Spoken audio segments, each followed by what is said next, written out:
welcome back to my channel. This week I'm going to be covering a case that I've previously covered, which is the unsolved disappearance of 12-year-old Melody McKoy. A couple years ago I did say that I was going to be redoing the first couple videos that I presented to this channel just because my editing wasn't very good, and this is going to be the first start of that. So today's video is about Melody McKoy. She's been missing since December 1st of 1991 when she was 12 years old from Baltimore, Maryland.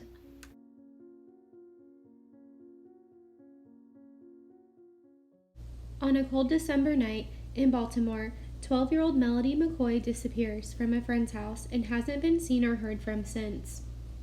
Melody was in 6th grade attending Harlem Elementary School. It's important to note the school describes Melody as a good student with a good attendance record.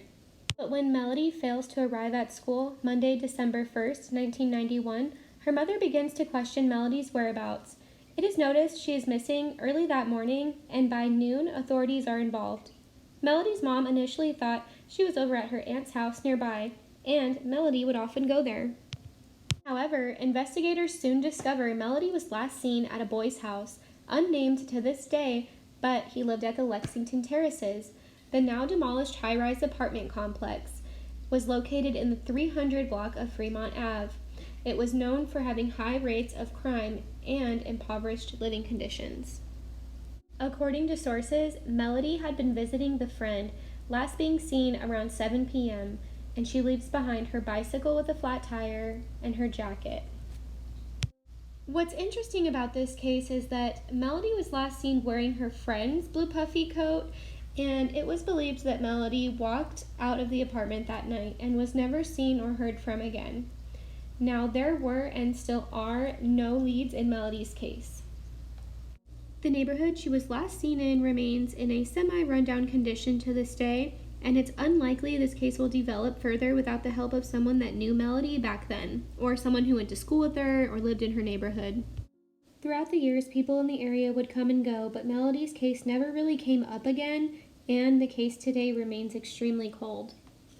Although investigators did confirm that Melody was last seen at her friend's house, it was out of character for her to have gone there without letting her mom know that she was going to be there. So a lot of questions remained in this case because of that. Why would she leave her jacket and take her friend's jacket? Would she truly leave in the middle of the night without speaking to her mom or her friend, letting them know? Was the boy's family just going to let her stay the night on a Sunday night and go to school the next day without talking to her parents? And then they didn't feel like they needed to call anybody when she wasn't there the next morning? We're just not sure how that all played out because there's no details. We're not even sure if anyone in the complex, like the employees or the other residents, were questioned because there's just no details in this case. Unfortunately, that's all the information we have on Melody's case. Thank you so much for watching this week's episode of Most Mysterious. I hope to see you back next week so we can cover another case together and spread awareness. Thank you guys.